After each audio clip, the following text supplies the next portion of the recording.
Ymweliad i Amgueddfa Wlân Cymru. Dewch gyda fi am hwyl a sbri, i weld sut mae ffabric yn cael ei greu o gni. Awn i'r fferm, wedyn i'r Amgueddfa Wlân, i weld ein ffrindiau, edrych mlaen. Mis Mai a diwrnod arbennig i'w gofio, heddiw mae fy nghlân yn cael ei gneifio.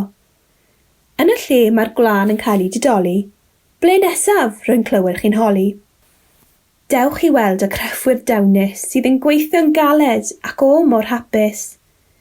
Mae'r peiriant chwalwr yn ryddhau fy nghlŷ, a gwlân yn cael ei gribo yn barod i'w nyddu. Troi a throi mae'r hen ffyrnyddu. Edrychwch sut mae'r ydafedd yn tyfu.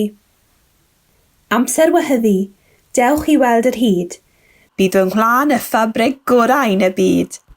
Dyma'r flanced wedi gwehyddu yn gampwaith gynnes i gyd o gni.